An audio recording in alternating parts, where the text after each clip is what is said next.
Thank you, Melanie. Good morning, everyone. We're here again today on this beautiful Thursday morning here at 9 o'clock, and we're here with our Buffalo Bill Cody show again. We've been on off and on for the last couple of months, and we have 2 shows left to do in our contract with KILI.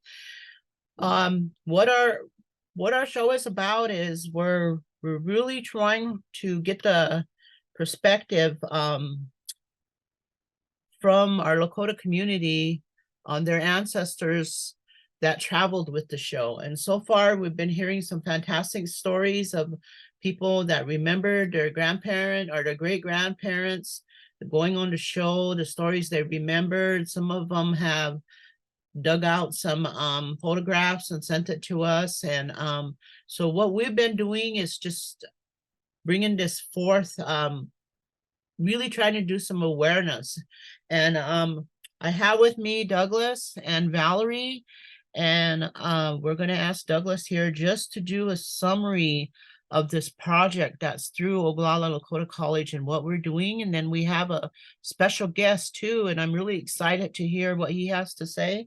I heard him before in the presentation, and he really gives a perspective of the show and history. He gives us a perspective of history in a way that we never really looked at it or thought about it, what our ancestors went through.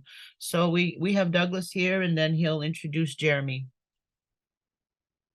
Thank you, Amanda. I'm happy to be here again to talk about this exciting project. It's a grant from the National Archives, and it's encouraging communities like this to figure out how to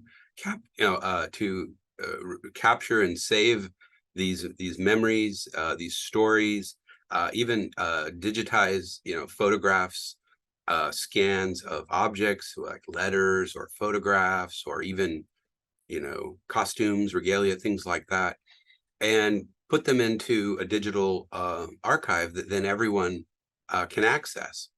So much of the National Archives work had been what they would say top down, focused on presidential figures, the papers of George Washington or Thomas Jefferson, things like that. And very little of it was what they would say bottom up, where it would be community driven, and not just responding to what people off in Washington, D.C. think ought to be recorded. They're actually asking us to work directly with the community to say, what do you want? What is it that you want saved and passed on for the future generations to learn from? And so we have been working, Jeremy and I and others have been working on the papers of William F. Cody, Buffalo Bill, and we had over 1,000 items that were tagged with Lakota performers because Cody contracted with the federal government to hire folks from Pine Ridge, and most of them were Oglala Lakota, but there were some others. But he took them on tours of the United States and Europe, over 3,000 different locations where these folks performed. And they performed, Jeremy will talk about some of the variety of acts that they performed in, and skills and things that they demonstrated to these audiences from the Midwest and the North and the South, all the way through Europe, even into Eastern Europe. And yet in those 1,000 items, many of them, we only have information that says like Lakota man or Lakota performer. We don't even know who it is or what they're wearing, what they're doing, and things like that. So we would love to find out in a way how we can get more information from people who may have that information in their family stories, in their attic or their basement or a box under the bed. And so we're going to invite you to contact us to share that information and be part of this digital project that's going to be created in the near future. So we'll have a scanning event, a community scanning event in the spring. But even in between now and then, we invite you to contact us if you have stories to tell. So this has been a real exciting project And the National Archives is very generous to give us a 2-year planning grant. We're in the 2nd year of it now, and this being on the radio is part of that grant work, and we're really happy to be here today. So it's my pleasure to introduce to you Dr. Jeremy Johnston from the Buffalo Bill Center of the West in Cody, Wyoming. He is a Western historian who writes on Theodore Roosevelt and his Western activities, and of course, Buffalo Bill and all things what we would call Cody studies, about the life and times of Buffalo Bill and all of his interests. Welcome, Jeremy. You're muted. You're muted. All right, thank you. It's an honor to be here today.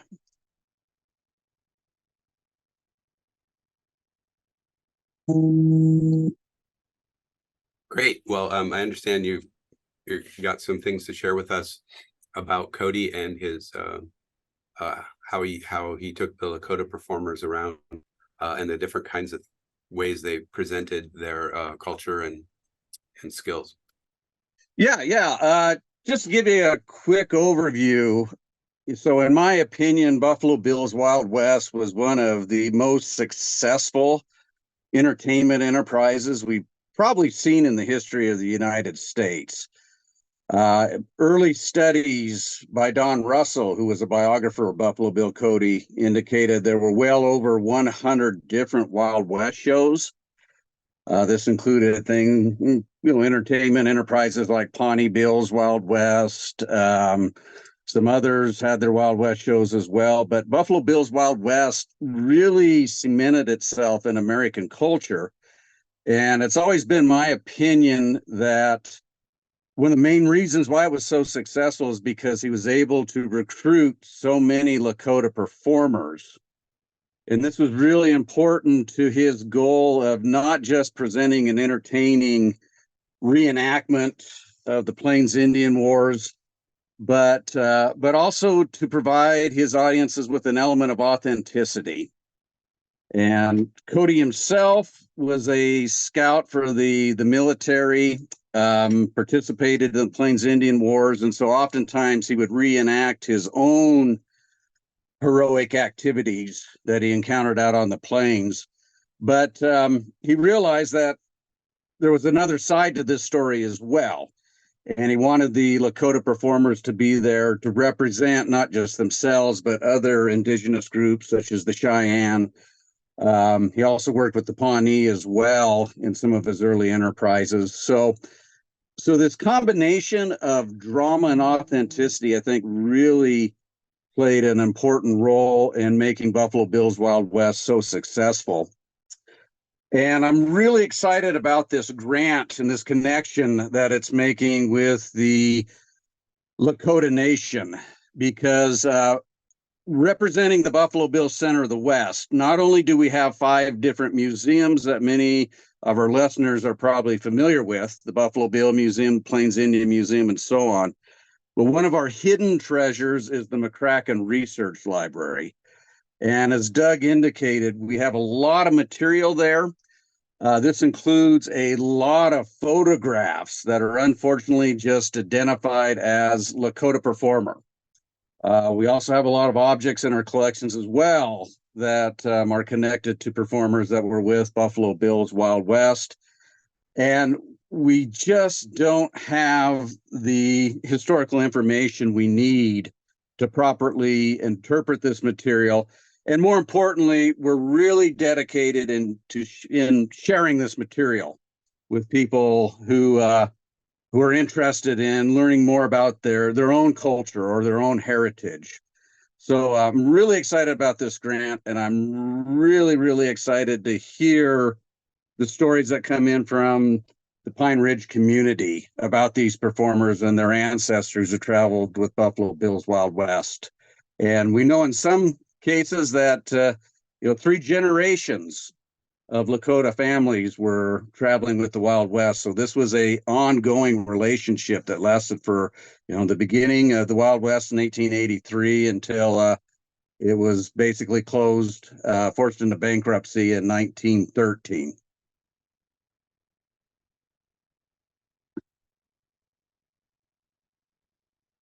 Great. I don't know if Amanda, do you have questions, or I have a couple questions.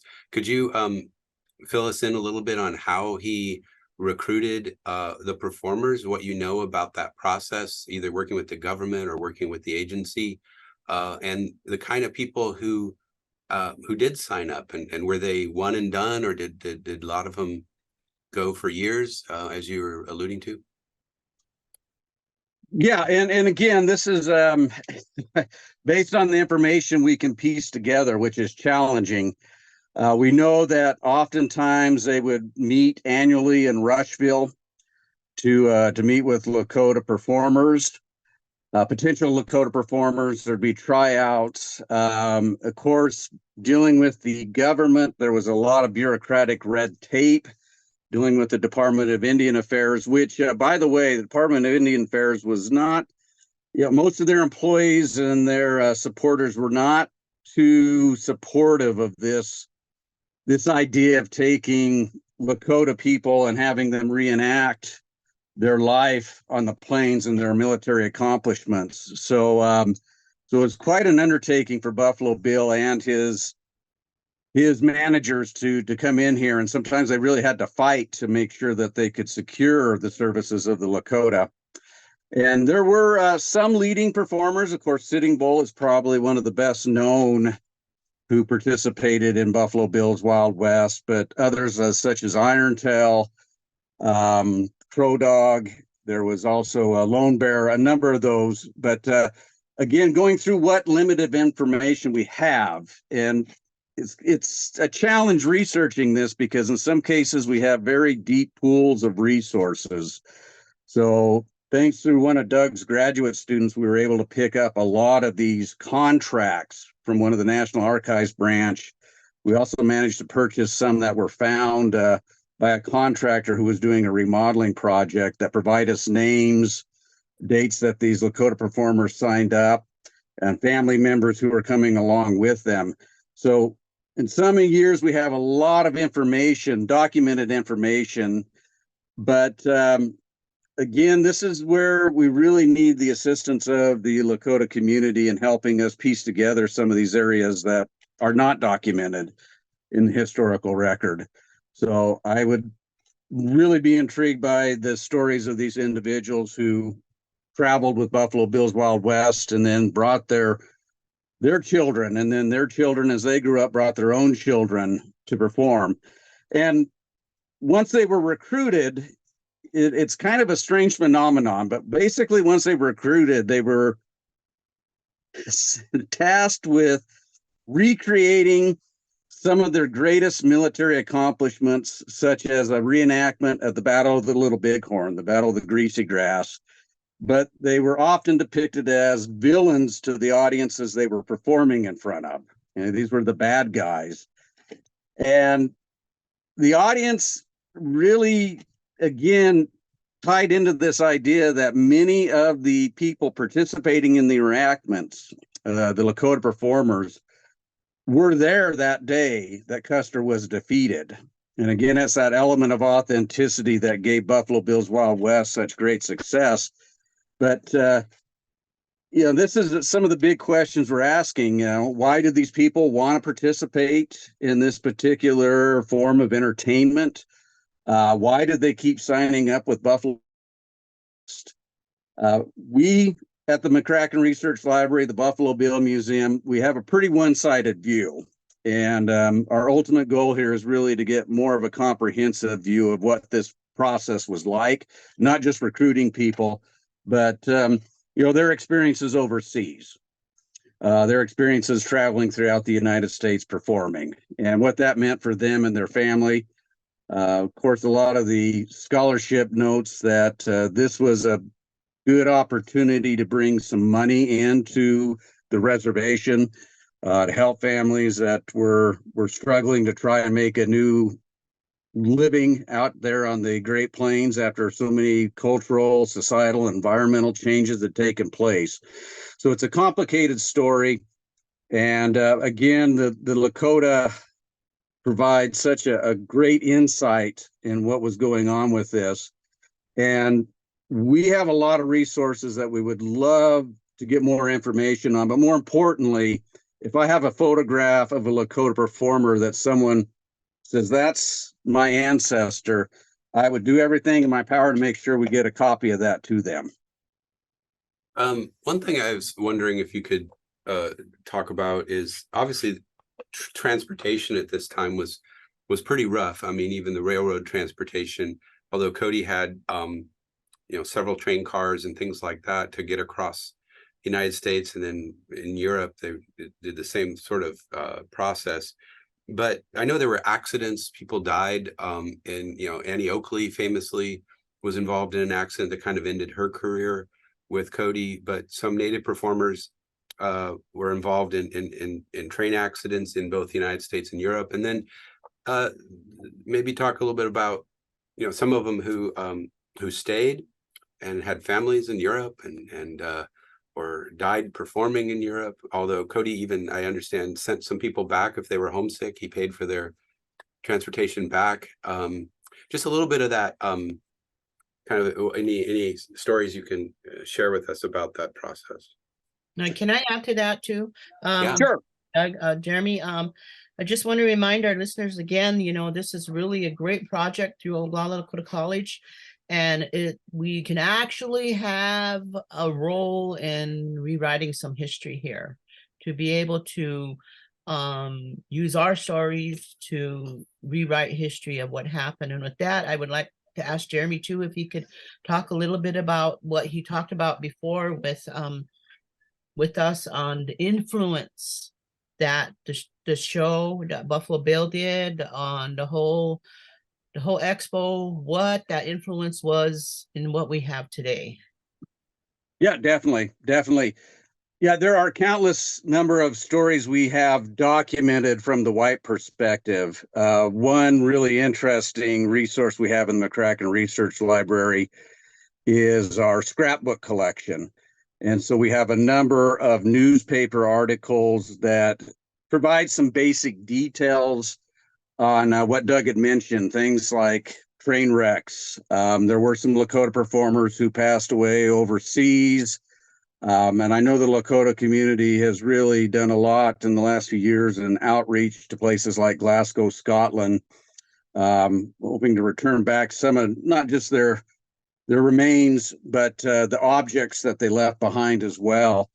But there's some wonderful stories in these newspapers that may or may not have been passed down through the families. One story that I always found intriguing that I think really kind of demonstrates the friendships that developed between Lakota performers and other performers during the traveling through the United States. One of Roosevelt's Rough Riders, Billy McGinty, traveled with Buffalo Bill's Wild West, and he noted that one of his friends, a cowboy friend, was in a little bit of trouble, got into a little bit of trouble there in a community. And the law was after him, and he was being chased by the sheriff, the local sheriff. And this guy jumped on the train, and he went straight to the Lakota performers, who dressed him up as an Indian, put the whole garb on him and everything, sat him in the train, and they told him to put his head down. And the sheriff walked right by him, didn't recognize him. Sheriff thought the guy had escaped and had left. And so he was able to get away scot-free. But, there were other cases there. I know there was, and the name escapes me, but there was one Lakota who was arrested in Glasgow, Scotland. Doug, you may remember the name. It was one Chris Dixon had researched. But he was imprisoned and put in jail for a year there. And Buffalo Bill circled back around and was able to pick him up and return him back to the States. But we have a lot of these experiences documented in the newspapers. But again, it is from a very one-sided perspective. And one thing we notice that is challenging in looking at these white resources, European resources, is oftentimes they would mistake things like translations of names. they would get those all messed up. So it's been kind of challenging to sort out, okay, they identify the person as so-and-so, but is this really the person? Because we can't find any corresponding information to prove it was them. So, but anyway, just if you can imagine, these people were international travelers, and they had all sorts of different experiences, different challenges, and they overcame them. I think one thing that the stories demonstrate of these wrecks, arrests, escaping from there was a community that was established there, that there were some friendships that were developed. We know Buffalo Bill was quite close to Irontail and some other Lakota, and he would also bring them out to Wyoming on various hunting trips. So there's a lot of great stories there that we would like to enhance, add more information to, and more importantly, share with the Oglala and Lakota communities.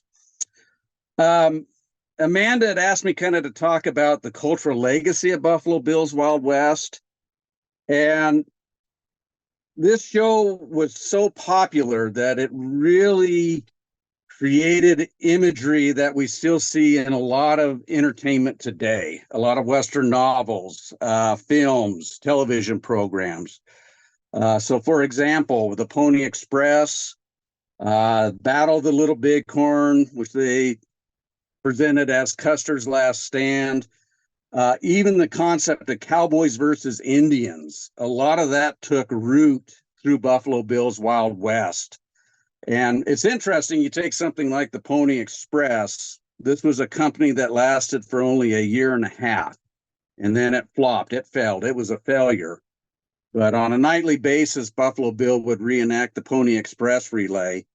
And if you turn on any Western program today, it seems like everyone has to stick at least one Pony Express rider in there somewhere, in the background, or a Pony Express rider at the bar or whatever. Of course, cowboys versus Indians, that has been a part of American culture for a very long time. Buffalo Bill's Wild West was often faulted by many people for corrupting the American youth, for presenting some of these violent episodes of the settlement, the expansion of the nation into the West, and the conflict with the Lakota people, because a lot of children would go see Buffalo Bill's Wild West, and they would try to recreate what they had seen and caused all sorts of injuries to one another. So it was a significant cultural legacy. And in my opinion, I think, this is something we still deal with today in American society. We want our history presented in black and white, good guys versus bad guys. And that really stems from Buffalo Bill's Wild West. He presented a very one-sided view of westward expansion and ignored a lot of those negative episodes that took place. I mean, violent things like the Sand Creek Massacre were never, ever alluded to in Buffalo Bill's Wild West. And so in many cases, people came out of that with this very heroic notion of the American soldiers, of cowboys, who very few ever fought against American Indians out on the plains there, because by the time the cattle frontier was expanding, the reservation system was pretty well established, and there were very limited conflicts between those two groups. But you would think after Buffalo Bill's Wild West that this was a daily occurrence, that the two fought one another. So it really has had a cultural legacy, and I think even today in American society, we just give a lot of power to entertainment, to movies, to literature, in shaping our view of the past. And I think for those of us that realize that history is complex, and those of us who realize our own heritage tells very different stories, very different histories, we need to empower ourselves. We need to go out there and really share what happened to our ancestors. It may not be as dramatic as watching 1883, that Taylor Sheridan program on television, but still it's important. And I think it realizes, makes us realize that complex society existed for longer than we have. And hopefully by getting into some of these issues of the past, we can better understand who we are today. Yeah, and there's scholars today working on kind of the experiences that European countries had and what they made of it, of the Wild West shows, not just Buffalo Bill, but the imitators that came after were very popular in France and Germany and Italy, and of course, Great Britain, but all in very different ways. It's almost stereotypical to talk about the German, fascination with Native Americans, but they really glommed onto those performers and the culture that they represented, more than maybe they did the cowboy culture and the Anglo experience, or the vaqueros and the Mexican experience, who were all, especially the vaqueros, were key performers, but also key historical actors in those activities. But we find, like in Italy, they were really fascinated by the cowboys, right? But part of the show or the performance included the encampment of the Native performers next to the showgrounds. And so if you bought a ticket, you could wander around and see the teepees and the people living a lifestyle that they maybe weren't enjoying on the reservation anymore, but was coming from a position of sharing their cultural behavior and attitudes and things like that. There were also in the program, right, there was like the Race of Races, right, which was a horse race between the Native Americans, the cowboys, and the vaqueros, and they all were featuring the way they rode the horses, the equipment or the gear that they would use, and every night, maybe they had it rigged where someone got to win on Tuesday and then Thursday. I don't know, but maybe but it was just a chance to show the cultural distinctions in a positive light. The negative stuff, like you said, Cody was a man of his era, and he's presenting this kind of Western civilization attitude of progress that interprets, the manifest destiny kind of stories of Western expansion. So it made the Lakota performers had to be the bad guys when they were chasing the Deadwood stagecoach. So Buffalo Bill and the Cowboys could come to the rescue, right? Or the settlers attack on the settlers' cabin. So maybe, I don't know if you have anything to add to that, but just the program, if somebody bought a ticket and saw the whole show, they would see sharpshooters shooting glass balls. They would see a variety of events, but they would be taking away maybe a bigger narrative, right? Yeah, and I think that's one of the biggest questions anyone who studies Buffalo Bill's Wild West struggles with, is what were the audiences taking away from these presentations? And Doug, you're absolutely right. I mean, it wasn't just battles and conflicts that were being presented. It was a lot of equestrian riding, breaking broncos, shooting glass balls, and everything. So there was a lot of cultural demonstrations as well. And the Lakota played a significant role by opening up their encampment and allowing visitors to come through. And one of our scholars, Julia Stettler from Germany, really said a lot of that took place in Germany because the Germans were so interested through their exposure to Karl May's fictional Winnetou that they wanted to see more of the cultural side of the Lakota as opposed to these reenactments, which they didn't really care for. They didn't like to see, the Lakota fighting in the arena, but they really wanted to get in that encampment. So there were a lot of cultural exchanges there going on between the audience members and Lakota performers who were traveling, not just what they were seeing in the arena, these visitors were seeing in the arena, but what they were seeing in the encampment. And that kind of took off on its own. I came across some information, and some scholars believe that Cheyenne Frontier Days, which is a big celebration here in Wyoming, a big rodeo, There was an Indian encampment for years on the side of the frontier grounds, and it looks like that feature was started after Buffalo Bill's Wild West performed in Cheyenne and opened up the Indian encampment for visitors to come in, and people enjoyed that so much that they kept it as an annual event for Cheyenne Frontier Days for many, many years. So, but it's always interesting to kind of think about, this show traveled not only through almost every state of the Union and into Canada and all the European countries, but it's interesting to think about that, just how are people interacting with what they're seeing? What are they taking out of this? Because you have people from all sorts of different classes and backgrounds, from Queen Victoria on down to working class Americans, working class Europeans.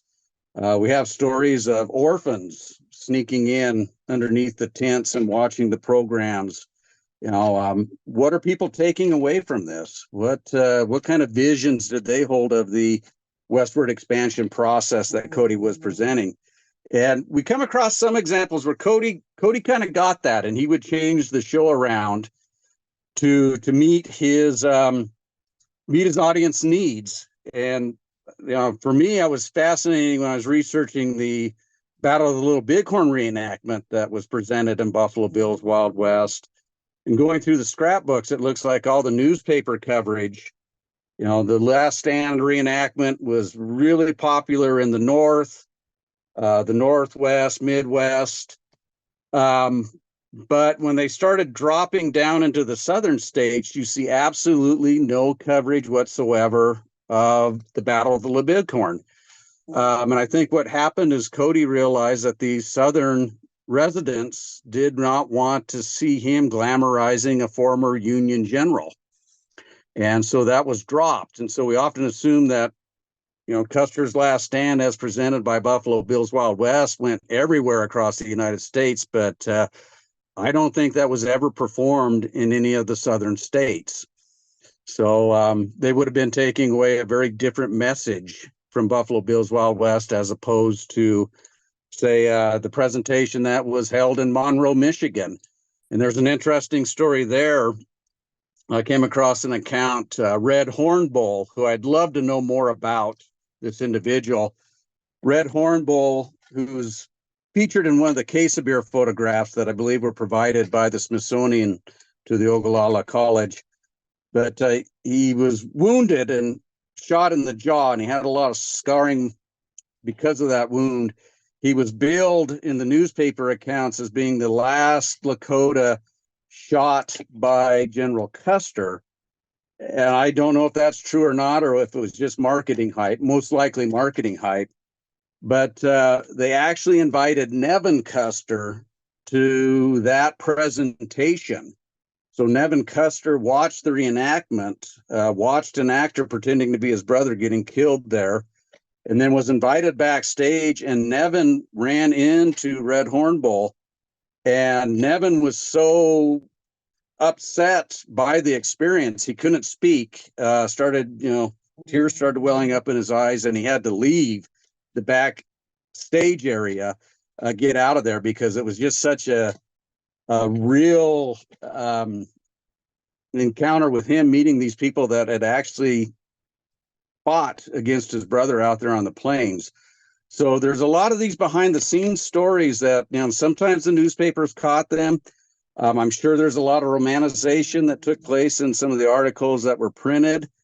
And again, it's these kind of stories that I think really kind of give us a better understanding of what people took away from Buffalo Bill's Wild West, not just the audiences, but also the performers themselves, how that shaped their future lives.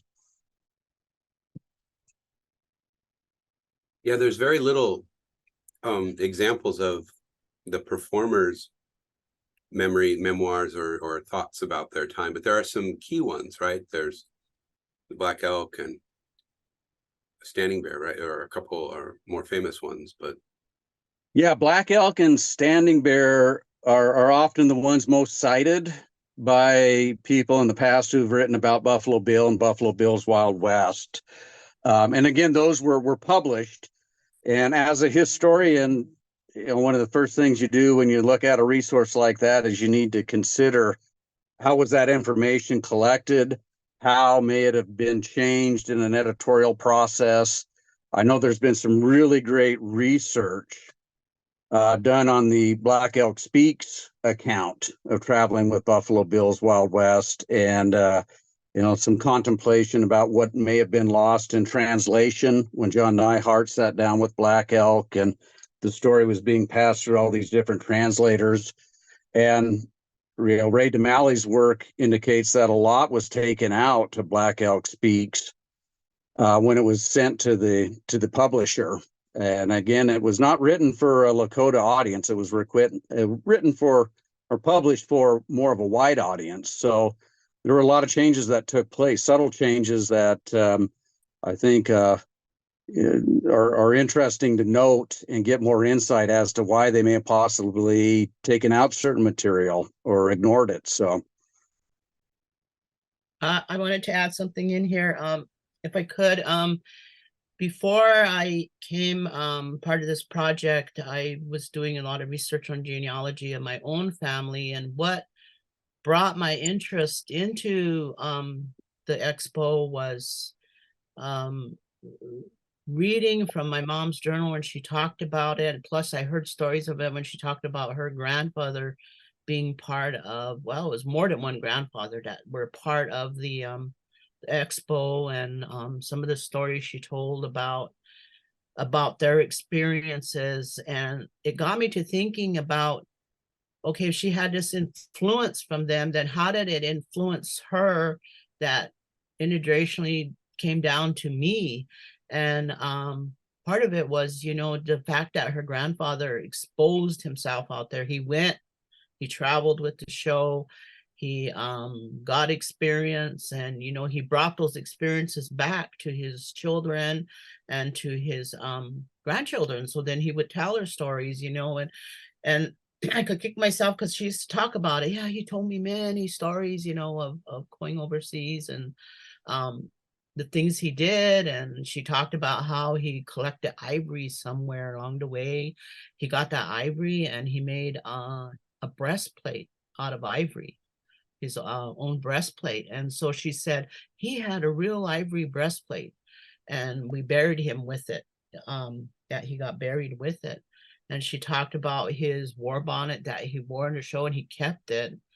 And she said it fascinated her because it had little spectacles hanging on the side of it. So, there was no pictures. So I thought, with all those photographs, I should start sifting through and maybe I'll find him somewhere, But that influence that he brought back to them, and then the other grandpas too, that they were on the show for some seasons. And so it prompted me to start really researching and digging into old newspaper accounts. And what Jeremy said about how reporters back then, they like to really embellish, they would embellish stories to, and then it was just like the AP back then too, because once they wrote about it, it'll get picked up by other newspapers, and those newspapers would print them. So when I would find one story about something, I found it in the other ones, and then great grandfather Conking Bear, how he died with riding with the show because he fell off the trolley car, and the influence that was on his family, and what happened with that, and I thought about that. Well, if he didn't die, then what would have happened with the family, because it pretty much kind of came apart after his death. And so just to hear the stories from people of the impact of what traveling on the show and how it impacted their families and what they did.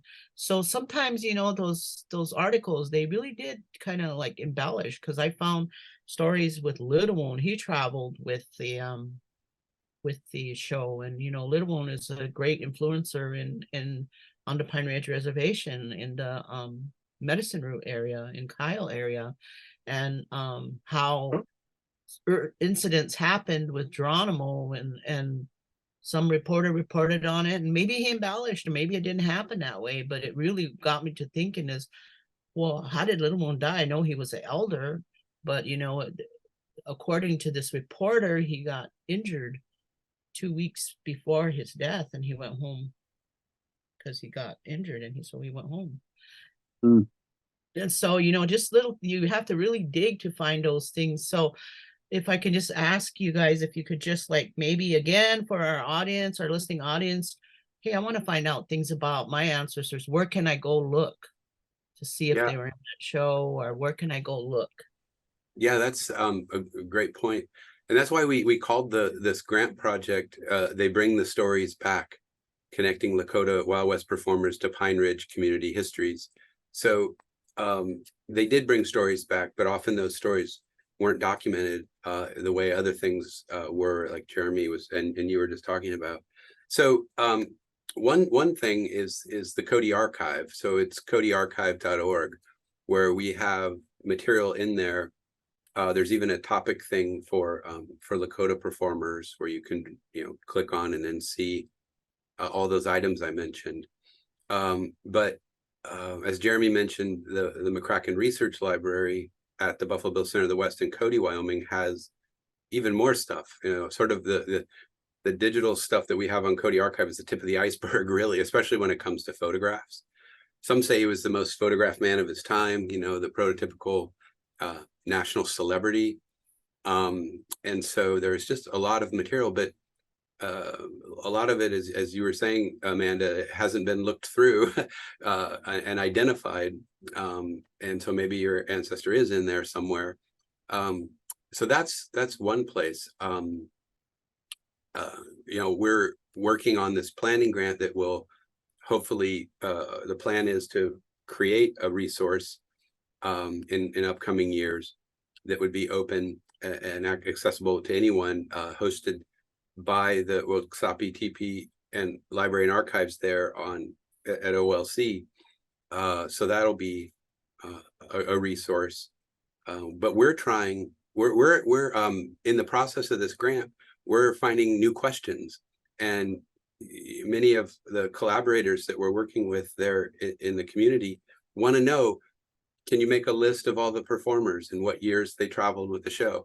Yeah, I mean, like Jeremy said, we have very spotty data, but we can do the best we can with the sources that we know about, and hopefully we'll discover more sources through this process. How about those who died overseas, or married and never came back, or something, had families in Europe? So those are things. So I think, you know, that's great to hear what the community wants to know about this, and then wants to share for their children and future generations. As Amanda said, these people were global travelers in an era where people maybe never left their hometowns very often. So it's an extraordinary thing that I don't think the majority of people who study American history, or even are fascinated by it in general, know about. Right. So I think it's really great to shine a light on that, and think about how important that was to the community for them to come back and try to understand more about the stories that they told about their experiences, and how it impacted their families and the community. Yeah, no, definitely. And so for those of you interested in the resources of the McCracken Research Library, if you go to centerofthewest.org, you can click on the research tab, and it'll take you to the library, and they have some other online databases that you can look at and pull up some of the photographs. Also, you know, we focused a lot on Buffalo Bill's Wild West, and I think the reason why that is of course, not just where I'm employed, but there's just so much more resources about that enterprise.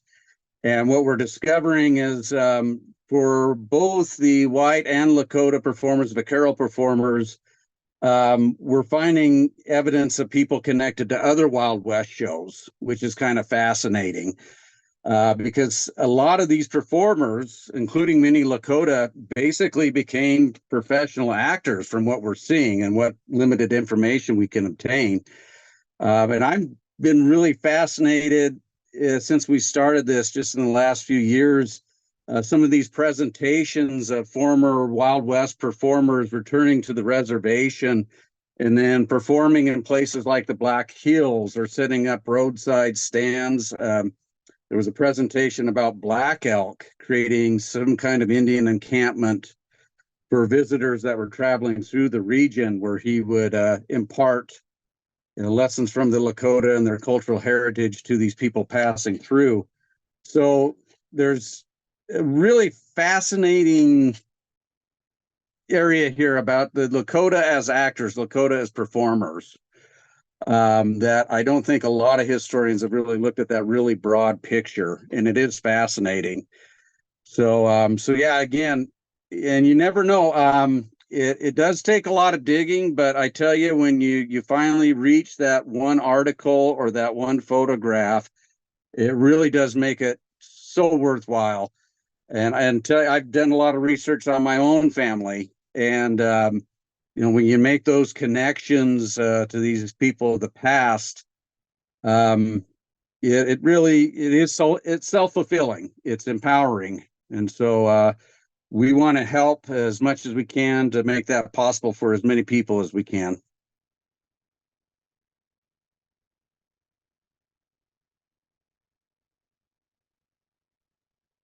I just want to add for our listeners here that, you know, if you do have a story, you can contact me. You can contact Valerie over at the archives at the library at Oglala Lakota College. You can make that contact, and we've had Cecilia and I've had some people that contacted us and let us know, you know, what they heard in their family history about members of in their family of that traveled with the show. And so, you know, we're at a point where we need to start figuring out how we're going to document these. With my own family, you know, I documented it with my family in the research, and then I always have that avenue where I write for the local Lakota Times on genealogy. So then I use them to publish some of my findings, because I wanted people to see, you know, that these connections they had, we don't read them in history books, or we never knew that about our like Little Moon being part of the show. And that was part of his what he was doing when he became an elder, you know. And it seems like that was it, when they were great warriors at one time. They fought through the Indian Wars, and then they were restricted to the reservation, and so then they joined the show to be able to continue some of them. So they were, you know, when we talk about some of our Native American actors today, you know, we go crazy over whoever is doing whatever show or whatever, you know. And in our own history, in our families, we had some great actors too, you know, that traveled with the show, but they just weren't publicized, or they weren't documenting it, but they learned those skills, how to get out there and perform. And as my elder aunt said, she said, boy, he sure made a lot of money off of us Indians, you know. And when she was telling me the story about her grandfather being a part of the show too. And I think the disappointing part of in our family research is, as Douglas said and Jeremy said, there's so many photographs that were collected from Lakota people that traveled with the show that didn't have a name. And how is that? How did that come about? Oh, you know, Amanda, I think a lot of it was just there was a fascination with the overall culture, the warrior society especially.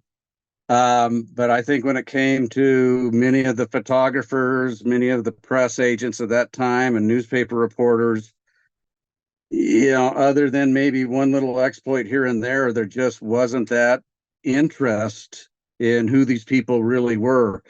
There wasn't an interest in what happened to them after the Wild West. You know, it was just they're part of this reenactment. They're part of this show. You know, they're very colorful. They're picturesque. Let's take a photo of them. And unfortunately, they just didn't take the time and effort to record that information that we need. Yeah, like last week we heard from Emily Volker about the collection in France, right? That the photographer, you know, was very careful in documenting who was in the pictures in the albums that are still there, but sometimes got the names mistranslated or wrong. In the case of your photos that you mentioned, from New York, in her studio, she's documenting who everybody is. But most of these aren't like snapshots from audience members or anything like that. These are promotional photographs that were taken, in great numbers.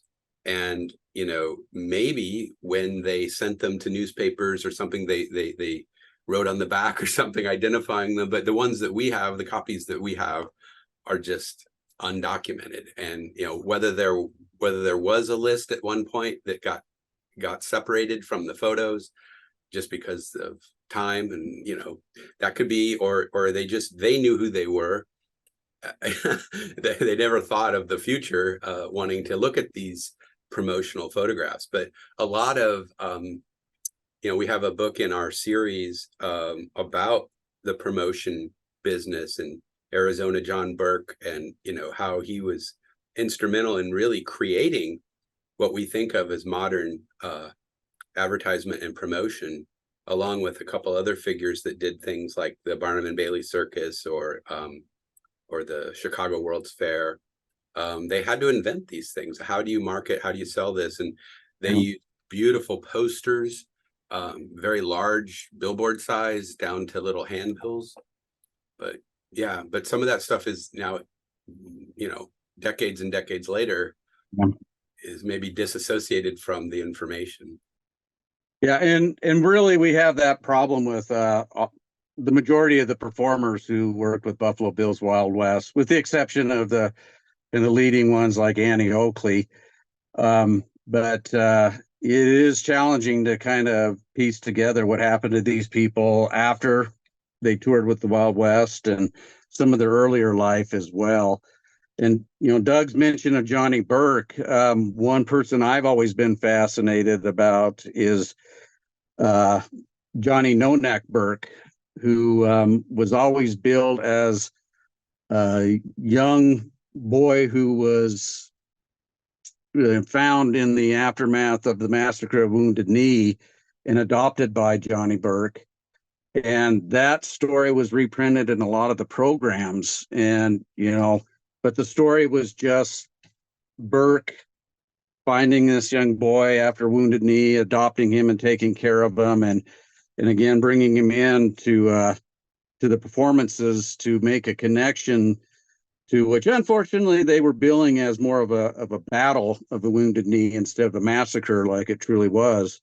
So, but I would love to know more about Johnny No Neck and what his connections, what his life played out after he left the Wild West. Well, that's a familiar name in the Kyle area, No Neck. So that's interesting to hear about.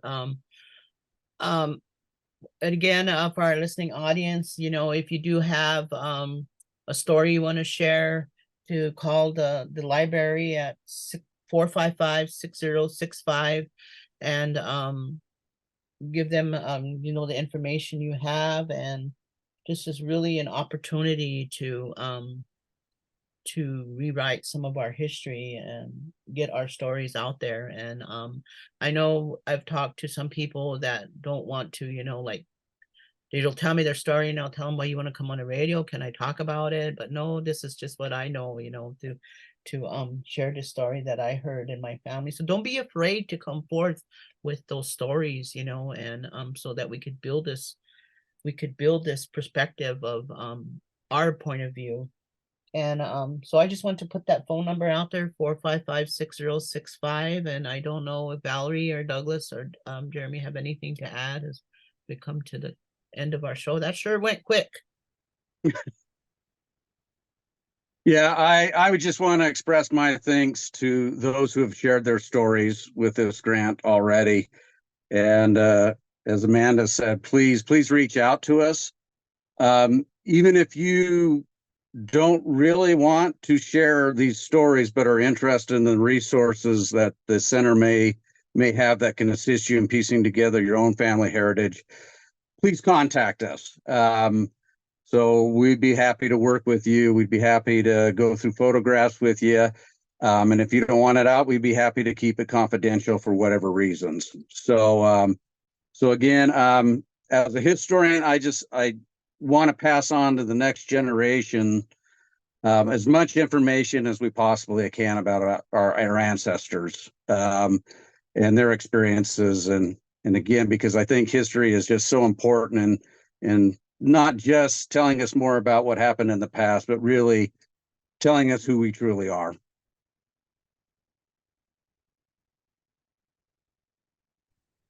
Douglas, do you have anything you want to add to? No, just thanks very much. Thanks very much for listening, and keep your eyes and ears open for more events and activities related to this topic between now and the summer. And we hope to hear from some of you out there. Thanks a lot. Can you just mention, can you just talk briefly about our next guest next week? Yeah, next Thursday we have a Professor Frank Christensen, who is a literary scholar who has been studying Buffalo Bill's Wild West in England.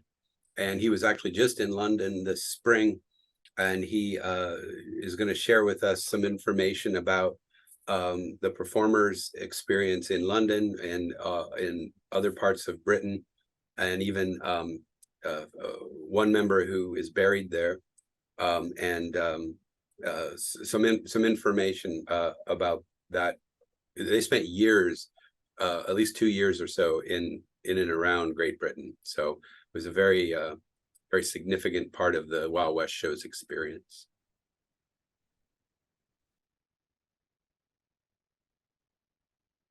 I think that about wraps up our hour. It went pretty quick. And we have lots more that we could talk about, but we really encourage people to participate and share their stories, and if they have photographs, to share those photographs. And because this can all come together in the end, you know, when the project is completed, that we do have our own little piece of that history there. And like I said, I did some research on my own family, and I was amazed at what I found out, even though I'm not sure if all that was true, but was able to find out so many things about my ancestors, some of my great grandfathers that participated. And like I said, it was more than one. It was several of them, even on not only on my side, but my children's side.